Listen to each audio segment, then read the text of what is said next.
आज का हमारा टॉपिक रहेगा फूड चेन। ठीक है, ये हमारे सिलेबस में भी दिया गया है, फूड चेन और फूड वेब। ठीक है, तो फूड चेन क्या होता है? ये एक लीनियर सीक्वेंस होता है ऑर्गेनिजम्स का, जिसमें कि क्या होता है, फूड, एनर्जी और न्यूट्रिएंट जो होते हैं वो पास होते हैं from one organism to another organism किसी भी इकोसिस्टम में। ठीक है, इकोसिस्टम क्या होता है ये हमारा एक अलग से टॉपिक रहेगा, बट यहाँ पे अभी जो सबसे इम्पॉर्टेंट लाइन है इसमें ये कि फूड चेन जो होता है वो एक लीनियर सीक्वेंस होता है ऑर्गेनिजम्स का। ठीक है, यहाँ पे डायग्राम में जैसे आपको शो हो रहा है। नेक्स्ट हम पढ़ेंगे कि फूड चेन के कंपोनेंट्स क्या क्या होते हैं। सबसे पहला कंपोनेंट होता है प्रोड्यूसर्स, जिनको कि ऑटोट्रॉफ्स भी कहा जाता है। मतलब कि जैसे कि ग्रीन प्लांट्स होते हैं, मतलब ऐसे ऑर्गेनिजम्स हम कह लें कि जो अपना जो फूड होता है वो खुद प्रिपेयर करते हैं। ठीक है, जैसे कि ग्रीन प्लांट जो होते हैं वो अपना फूड खुद प्रिपेयर करते हैं by the process of photosynthesis. ठीक है, प्लांट्स के अलावा और भी ऐसे होते हैं जो कि प्रोड्यूसर्स में काउंट होते हैं। ठीक है, ये आगे एग्जांपल्स में हम बताएंगे। नेक्स्ट जो होता है ये नेक्स्ट कंपोनेंट जो होता है वो होता है प्राइमरी कंज्यूमर्स, जिनको कि हर्बीवोर्स कहा जाता है या शाकाहारी कहा जाता है। ठीक है, हर्बीवोर्स या प्राइमरी कंज्यूमर्स में कौन आते हैं कि ऐसे एनिमल्स जो कि प्रोड्यूसर्स में डिपेंडेंट होते हैं फूड के लिए, या प्रोड्यूसर्स को ईट करते हैं। ठीक है, इसके एग्जांपल्स जैसे कि इंसेक्ट बोल लो, जैसे कि आपका ये ग्रास हॉपर हो गया, टिड्डा जिसको कहते हैं, ये प्राइमरी कंज्यूमर्स में आते हैं। ठीक है, नेक्स्ट है secondary consumers. Secondary consumers are those animals जो कि हर्बीवोर्स पे ईट करते हैं, हर्बीवोर्स को ईट करते हैं। ठीक है, जैसे कि फ्रॉग हो गया। फ्रॉग क्या होता है? Secondary consumers. इनमें इन कंपोनेंट्स में सबसे इम्पॉर्टेंट जो क्वेश्चन आते हैं वो एग्जाम्पल दे के आ जाते हैं। आपको कभी पूछ लिया जाएगा कि बताइए ग्रास हॉपर जो होता है वो किस कंपोनेंट्स में आता है फूड चेन की, प्राइमरी कंज्यूमर में आता है कि सेकेंडरी में आता है कि टर्शरी में आता है। ठीक है, इस तरीके से क्वेश्चन को ट्रिक किया जाता है एग्ज़ाम्स में। जो फोर्थ कंपोनेंट है हमारा है टर्शरी कंज्यूमर्स। ठीक है, टर्शरी कंज्यूमर्स ऐसे होते हैं, ऐसे एनिमल्स होते हैं जो कि सेकेंडरी कंज्यूमर्स में ईट करते हैं, सेकेंडरी कंज्यूमर्स को कंज्यूम करते हैं। ठीक है, इसमें आता है जैसे कि स्नेक हो गया, वो एक टर्शरी कंज्यूमर होता है। नेक्स्ट है टॉप कंज्यूमर्स, जिनको कि एपेक्स कंज्यूमर्स भी कहा जाता है। ये ऐसे एनिमल्स होते हैं जो कि हाईएस्ट ट्रॉपिक लेवल जो होते हैं इनमें ये एग्जिस्ट करते हैं, जैसे कि ईगल हो गया। ठीक है, नेक्स्ट कंपोनेंट है डिकम्पोजर्स। ठीक है, डिकम्पोजर्स जैसे कि नाम से ही हमें सजेस्ट हो रहा है कि डिकम्पोज करना, किसी चीज़ को डिकम्पोज करना। ठीक है, तो यहाँ पे भी इम्पॉर्टेंट क्वेश्चन के लिए एग्ज़ाम में क्वेश्चन आता है कि आपसे क्वेश्चन पूछ लिया जाएगा कि which one of the following is decomposers. ठीक है, तो आप में ऑप्शन रहेगा बैक्टीरिया, फंजाई या दोनों। ठीक है, तो आपको मार्क क्या करना है, बैक्टीरिया और फंजाई। ठीक है, तो डिकम्पोजर्स जो होते हैं उनमें बैक्टीरिया और फंजाई आते हैं जो कि ब्रेक डाउन करते हैं डेड ऑर्गेनिजम्स को और उनको रीसाइकिल करते हैं इकोसिस्टम में। ठीक है, यहाँ पे समझने वाली एक इम्पॉर्टेंट बात ये है कि जब भी हम फूड चेन को देखते हैं ना, तो उनके कंपोनेंट्स में डिकम्पोजर्स जो होता है वो बहुत ही इम्पॉर्टेंट रोल प्ले करता है, लेकिन कभी भी फूड चेन में डिकम्पोजर्स जो होता है वो इंक्लूड नहीं होते। फूड चेन में केवल हमको प्रोड्यूसर्स दिखेंगे, प्राइमरी कंज्यूमर्स दिखेगा, secondary consumer, tertiary and top consumers, लेकिन जो डिकम्पोजर्स भले ही फूड चेन का जो ग्राफिकल रिप्रेजेंटेशन होता है उसमें इंक्लूड नहीं होता है, बट ठीक है, बट क्या होता है कि ये इकोसिस्टम में एक बहुत इंपॉर्टेंट रोल प्ले करते हैं डिकम्पोजर्स। ठीक है, लेकिन हमें फूड चेन में ये दिखने को, जब फूड चेन का ग्राफिकल रिप्रेजेंटेशन होता है तो वहाँ पे हमें डिकम्पोजर्स नहीं शो होते। ठीक है, तो यहाँ पे आपको कुछ एग्जांपल्स के डायग्राम भी शो हो रहे हैं।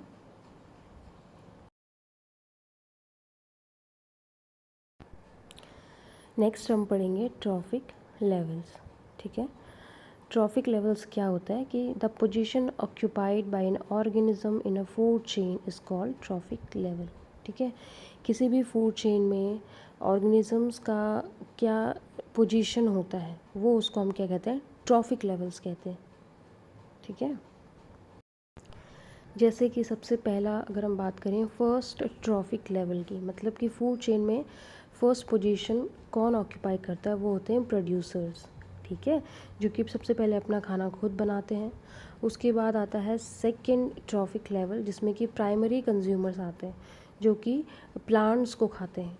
फिर थर्ड ट्रॉफिक लेवल जो कि सेकेंडरी कंज्यूमर्स होते हैं। फिर फोर्थ ट्रॉफिक लेवल और ऐसे ही फिफ्थ ट्रॉफिक लेवल। यहाँ से एग्ज़ाम में क्वेश्चन बनने के बहुत ज़्यादा चांसेस होते हैं कि डायरेक्ट पूछ लेंगे कि जो सेकेंडरी कंज्यूमर्स होते हैं वो कौन से ट्रॉफिक लेवल में आते हैं। तो आपके पास ऑप्शंस रहेंगे first, second, third, fourth, fifth, तो वहाँ पे आपको आंसर करना पड़ेगा, ठीक है।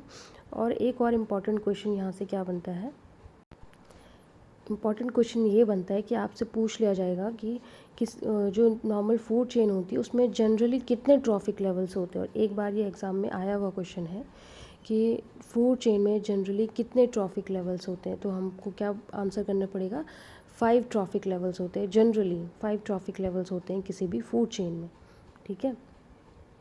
नेक्स्ट हम की पॉइंट की बात करेंगे कि food chain show who eat home, मतलब कौन किसको खाता है वो फूड चेन हमें शो करता है, ठीक है। नेक्स्ट है कि it begins with producers and and with the top consumers. बहुत अच्छा क्वेश्चन यहाँ पे बन सकता है, ठीक है, कि जो फूड चेन होती है वो प्रोड्यूसर से शुरुआत होती है और टॉप कंज्यूमर्स पे एंड होती है, ठीक है। एनर्जी फ्लो जो होता है ये वन वे होता है। सबसे मोस्ट इम्पॉर्टेंट क्वेश्चन आया हुआ क्वेश्चन है कि फूड चेन में जो एनर्जी का फ्लो होता है, ठीक है, वो किस तरीके से होता है। तो आपको तो आपको आंसर करना पड़ेगा one way, unidirectional flow होता है एनर्जी का फूड चेन में। बहुत इंपॉर्टेंट क्वेश्चन है, ध्यान रखिएगा।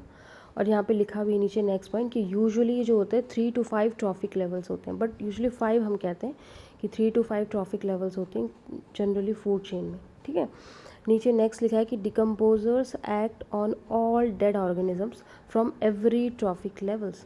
हर ट्रॉफिक लेवल में जो भी डेड ऑर्गेनिजम्स होते हैं उन पे एक्ट करता है डिकम्पोजर्स, ठीक है। इंपॉर्टेंट लाइन आप ध्यान रखिएगा।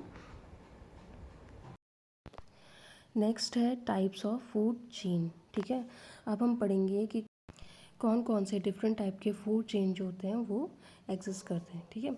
सबसे पहला होता है ग्रेजिंग फूड चेन, जिसको GFC शॉर्ट फॉर्म में कहा जाता है। तो लिखा है कि start with green plants producers होते हैं, ठीक है। जो ग्रेजिंग फूड, जैसे कि हमें वर्ड से पता चला ग्रेजिंग मतलब जो घास खाते हैं, ठीक है। तो ये स्टार्ट होता है प्रोड्यूसर्स से, जैसे कि नीचे दिया है ग्रास, ग्रास इसमें प्रोड्यूसर्स होता है। फिर आते हैं हर्बीवोर्स, चाहे वो डियर हो, रैबिट हो, ठीक है, चाहे वो ग्रास हॉपर हो, ये सारे ग्रेजिंग फूड चेन्स के प्राइमरी कंज्यूमर्स होते हैं। फिर उसके बाद आता है सेकेंडरी कंज्यूमर्स, ठीक है। इस तरीके से क्या होता है, ये सेकेंडरी कंज्यूमर, फिर टर्शरी कंज्यूमर, टॉप कंज्यूमर, ये सारे क्या होते हैं ग्रेजिंग फूड चेन में आते हैं, ठीक है। नेक्स्ट है डेट्राइटस फूड चेन, जिसको DFC के नाम से भी जाना जाता है, और ये एग्ज़ाम के लिए इम्पॉर्टेंट होता है। ये लिखा है कि start from dead organic matter, जिसको डेट्राइटस कहते हैं, ठीक है। बहुत इंपॉर्टेंट लाइन है, कई बार MCQs में आपको पूछ लिया जाएगा कि जो डेड ऑर्गेनिक मैटर्स होता है उसको क्या कहते हैं। तो 4 ऑप्शंस दिए होंगे, तो उसमें एक ऑप्शन डेट्राइटस भी होगा, ठीक है। तो जो डेड ऑर्गेनिक मैटर होता है वहाँ से शुरू होता है डेट्राइटस फूड चेन, ठीक है। जैसे एग्जांपल है कि डेड लीव्स है जिसको डेट्राइटस बोलते हैं, ठीक है। डेड लीव्स जो होता है उसमें कौन रिएक्ट करता है, अर्थवॉर्म जो होता है, जिनको डेट्रीवोर्स कहते हैं। सबसे इंपॉर्टेंट है डेट्राइटस और डेट्रीवोर्स में आप कंफ्यूज ना होइए। डेट्राइटस होता है डेड लीव्स, डेड एनिमल्स, और डेट्रीवोर्स होते हैं जो डेट्राइटस पे एक्ट करते हैं, ठीक है। फिर अर्थवॉर्म जो होता है उस पर कौन एक्ट करता है, बर्ड्स, जो कि सेकेंडरी कंज्यूमर्स होते हैं, और हॉक फिर टॉप कंज्यूमर्स आता है, वो क्या होता है उस पर। एग्ज़ाम में पूछ लिया जाएगा कि जो डेट्रीवोर्स होते हैं वो डेट्राइटस फूड चेन में कौन से ट्रॉफिक लेवल में आते हैं, ठीक है। तो आपको क्या कहना पड़ेगा, ये आते हैं किस में, सेकंड ट्रॉफिक लेवल में, प्राइमरी कंज्यूमर्स में आते हैं, ठीक है। नेक्स्ट है difference between grazing food chain and detritus food chain, ठीक है। तो इनके बीच में डिफरेंस क्या होता है, जैसे कि ग्रेजिंग फूड चेन होता है वो कहाँ से शुरू होता है, लिविंग प्लांट से शुरू होता है, जबकि जो डेट्राइटस DFC होता है ये शुरू होता है डेड ऑर्गेनिक मैटर से, ठीक है। एग्जाम्पल्स आप देख लीजिए, जैसे ग्रास, डियर, लॉइन, और DFC में कौन आता है, डेड लीव्स, फिर अर्थवॉर्म, फिर बर्ड्स एंड हॉक। इस तरीके से डिफरेंस है, और इसमें DFC वाला जो है वो ज़्यादा इंपॉर्टेंट माना जाता है एग्ज़ाम के पर्पज़ से। ठीक है, नेक्स्ट है फूड चेन के कैरेक्टरिस्टिक्स के बारे में बताया गया है। तो फूड चेन का कैरेक्टरिस्टिक्स क्या होता है कि जो हमने पहले पढ़ा था कि ये होता है एक लीनियर पाथवे में फूड चेन जो है वर्क करता है। मतलब कि एक ऑर्गेनिज्म बेसिकली एक ही कंज्यूमर, एक ही ट्रॉफिक लेवल पे काम करता है। ठीक है, और नेक्स्ट है कि इट शोज़, ये इंपॉर्टेंट लाइन इंपॉर्टेंट है कि लीनियर पाथवे में काम करता है food chain. It shows the transfer of energy and nutrients, जैसे कि हमें पता है फूड चेन में एनर्जी और न्यूट्रिएंट्स का ट्रांसफ़र होता है। एनर्जी फ्लो जो होता है वन डायरेक्शन होती है, मतलब यूनी डायरेक्शनल फ्लो होती है एनर्जी का फूड चेन में। और यूजुअली जो होता है 3 to 5 ट्रॉफिक लेवल्स होते हैं। फूड चेन जो होते हैं सिंपल होते हैं, आइडियल होते हैं एज़ कम्पेयर टू जो हम फूड वेब पढ़ते हैं आगे। लेस स्टेबल होते हैं food chains because if one member is removed the chain is affected. ठीक है, मतलब इसका मतलब क्या है कि हमने पढ़ा है फूड चेन जो होता है एक लीनियर होता है, मतलब एक ऑर्गेनिज्म अगले ऑर्गेनिज्म पे डिपेंड होता है। तो इससे क्या होता है कि फूड चेन में अगर एक भी ऑर्गेनिज्म रिमूव हो गया तो पूरी फूड चेन क्या होती है, अफेक्ट होती है। ठीक है, अब इम्पॉर्टेंट पॉइंट क्या है एनसीईआरटी के कि फूड चेन जो होती है वो डेवलप होती है बाय चार्ल्स इल्टन के। ये एमसीक्यू में पूछा जा सकता है कि फूड चेन को किसने डेवलप किया था। एनर्जी फ्लो जो होती है वो यूनिडायरेक्शनल होती है। डिकम्पोजर्स जो होते हैं वो रिसाइकिल करते हैं न्यूट्रिएंट्स को, दोबारा से इन्वायरमेंट में उसको रिसाइकिल। आपसे पूछा जाएगा कि जो भी न्यूट्रिएंट्स होते हैं इन्वायरमेंट में ये किसके थ्रू रिसाइकिल होते हैं, तो डिकम्पोजर्स, जिसमें कौन आता है बैक्टीरिया, फंजाई। नेक्स्ट है जो फूड चेन होता है वो मेंटेन करता है इकोलॉजिकल बैलेंस को। ठीक है, इकोलॉजिकल बैलेंस जो हमारा इकोसिस्टम्स होता है उसको कौन मेंटेन करता है, फूड चेन। ठीक है, नेक्स्ट हमारा टॉपिक है कि फूड चेन में एनर्जी का फ्लो कैसे होता है। ठीक है, जैसे कि सन है, सन जो होता है वो क्या करता है, प्रोड्यूसर जो होता है सन के फोटोसिंथेसिस के थ्रू अपना फूड बनाते हैं। फिर वो एनर्जी जाती है प्राइमरी कंज्यूमर्स को जो कि हर्बीवोर्स होते हैं। वहाँ से फिर एनर्जी जाती है सेकेंडरी कंज्यूमर्स को, फिर टर्शरी कंज्यूमर्स को, और फिर डिकम्पोजर्स जो होते हैं उन सब चीज़ को रिसाइकिल करते हैं। ठीक है, की पॉइंट्स क्या है कि एनर्जी जो होती है वो एंटर करती है इकोसिस्टम थ्रू सनलाइट। ठीक है, it passes from one trophic level to next. Energy flow होती है यूनी डायरेक्शनल। और सबसे इम्पॉर्टेंट पॉइंट कि एनर्जी जो होती है वो एनर्जी इज़ नॉट रिसाइकल्ड। ठीक है, एनर्जी का जो फ्लो होता है वो ओनली वन डायरेक्शन में होता है, यूनी डायरेक्शनल होती है। ठीक है, नेक्स्ट है कि अब ये इम्पॉर्टेंट पॉइंट है कि जो एनर्जी का ट्रांसफ़र होता है हर ट्रॉफिक लेवल में, एनर्जी का ट्रांसफ़र जो होता है वो किस तरीके से होता है, ये कितने परसेंट या कितने अमाउंट में होता है वो हम इसमें पढ़ेंगे। जैसे कि टॉपिक में लिखा है कि 10% लॉ ऑफ एनर्जी ट्रांसफ़र, बहुत इंपॉर्टेंट है एमसीक्यूज़ के लिए। जो 10% लॉ है एनर्जी ट्रांसफ़र का, ये किसने प्रपोज किया था, रेमंड लिंडमैन ने। ठीक है, रेमंड लिंडमैन ने ये 10% लॉ को प्रपोज किया था, और ये एमसीक्यूज़ के लिए इम्पॉर्टेंट है। ये लॉ कहता है कि only 10% of energy is transferred to the next trophic level. ठीक है, हर ट्रॉफिक लेवल में एनर्जी जो ट्रांसफ़र होती है ना वो पहले के 10% ट्रांसफ़र होती है। अब जैसे एग्जांपल में समझो कि ट्रॉफिक लेवल में फर्स्ट ट्रॉफिक लेवल है प्रोड्यूसर्स का।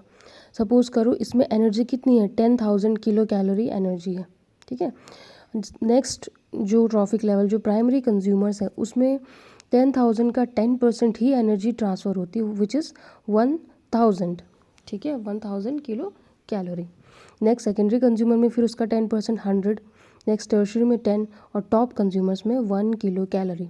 ठीक है, यहाँ पे बहुत बहुत अच्छा एमसीक्यूज़ बन सकता है आपसे, एक न्यूमेरिकल वे में पूछा जाए कि इफ़ द अगर प्रोड्यूसर्स के पास एनर्जी है, अगर प्रोड्यूसर्स में एनर्जी है 10,000 किलो कैलोरी, तो टॉप कंज्यूमर्स में कितनी एनर्जी जाएगी। इस तरीके से एमसीक्यू बन सकता है। तो आपको हर एक का 10% करके वो कैलकुलेट करना पड़ेगा। ठीक है, नीचे लिखा भी गया है कि this is why food chains are short and rarely have more than 4 to 5 trophic level. ठीक है, क्योंकि एनर्जी का नेक्स्ट ट्रॉफिक लेवल में केवल 10% ही ट्रांसफ़र होता है। इसी वजह से जो फूड चेन्स होती है ना वो शॉर्ट होती हैं, अराउंड 4 to 5 ट्रॉफिक लेवल्स की होती है। ठीक है, नेक्स्ट हम पढ़ेंगे फूड वेब। ठीक है, फूड वेब क्या होता है? एक network of interconnected food chains. ठीक है, फूड वेब जो होता है वो फूड चेन का ही एक इंटरकनेक्शन होता है। It shows all possible feeding relationship among organism in an ecosystem. मतलब कि बहुत सारे फूड चेन जब आपस में इंटरकनेक्ट होते हैं तो वो एक फूड वेब बनाता है। जैसे कि आपको नीचे जो है डायग्राम में भी शो हो रहा है कि कैसे एक एनिमल जो होता है बहुत सारे एनिमल्स को खा सकता है। ठीक है, ठीक है, तो इसमें की पॉइंट क्या होता है कि in nature most organism have more than one food. ये बात तो हमें पता है। ठीक है, that is why they are part of many food chains. ठीक है, हमें पता है कि एक ऑर्गेनिज्म जो होता है वो बहुत सारे ऑर्गेनिज्म उसको खा सकते हैं और वो भी बहुत सारे ऑर्गेनिजम्स को खा सकता है, तो वो एक फूड वेब बन जाता है और ये हमारे इकोसिस्टम को बनाए रखने के लिए बहुत इम्पॉर्टेंट होता है। नेक्स्ट है कैरेक्टरिस्टिक्स, इम्पॉर्टेंस एंड इसका कंपैरिजन। तो फूड वेब के कैरेक्टरिस्टिक्स जैसे कि हमें पता है कि इसमें बहुत सारे इंटरकनेक्टेड फूड चेन्स होती हैं। ये मोर कॉम्प्लेक्स और रियलिस्टिक होता है फूड वेब। ठीक है, ये प्रोवाइड क्या करता है? अल्टरनेटिव फूड सोर्सेज प्रोवाइड करता है फूड वेब, और ये इंक्रीज़ करता है इकोसिस्टम की स्टेबिलिटी को। ठीक है, ऑर्गेनिज्म में ऑक्यूपाई मोर than one trophic level. Food web में हमें पता है कि क्या होता है कि क्योंकि बहुत सारे फूड चेन्स इंटरकनेक्टेड होते हैं तो एक ट्रॉफिक लेवल में एक से ज़्यादा जो ऑर्गेनिजम्स होता है वो एक से ज़्यादा ट्रॉफिक लेवल को ऑक्यूपाई कर सकते हैं। ठीक है, इम्पॉर्टेंस क्या होता है कि इकोलॉजिकल बैलेंस को बनाता है। ठीक है, अगर कोई एक स्पीशीज़ डिक्रीज़ भी हो गया तो other can survive on alternative food. जैसे कि फूड चेन में था ना, फूड चेन में क्या था कि अगर एक एनिमल जो होता है वो हट जाता है तो फूड चेन जो होती है वो कंप्लीट नहीं हो पाती है। ठीक है, लेकिन फूड वेब में क्योंकि अल्टरनेटिव सोर्सेज होते हैं तो वो फूड वेब जो होता है ऑप्शंस है उसके पास। ये प्रिवेंट करता है कोलैप्स ऑफ इकोसिस्टम। ठीक है, इकोसिस्टम जो होता है उसको बनाए रखने के लिए इंपॉर्टेंट होता है, यह बनाए रखता है, हेल्प करता है बायोडाइवर्सिटी के कंजर्वेशन में। ठीक है, तो यहाँ पे फूड चेन और फूड वेब का भी आपको एक डिफरेंस दिया गया है कि जो फूड चेन होता है वो एक लीनियर स्ट्रक्चर में होता है, जो फूड वेब होता है वो नेटवर्क फॉर्म में होता है। फूड चेन जो होता है इसमें जो पाथवे होता है वो सिंगल पाथवे होता है, जबकि फूड वेब में मल्टीपल पाथवेज होते हैं। फूड चेन जो होता है वो लेस स्टेबल होता है as compare to food web. ठीक है, और जो फूड चेन का रिप्रेजेंटेशन होता है वो आइडियल होता है, जबकि फूड वेब जो होता है वो रियलिस्टिक होता है। ठीक है, नेक्स्ट है कि जो फीडिंग रिलेशनशिप होता है फूड चेन में वो लिमिटेड होता है और जबकि फूड वेब में वो एक्सटेंसिव होता है। एग्जाम्पल जैसे कि नीचे दिया गया, ग्रास को डियर ने खाया, डियर को लॉयन ने खाया। फूड वेब में क्या होता है कि बहुत सारे इंटरकनेक्टेड होते हैं।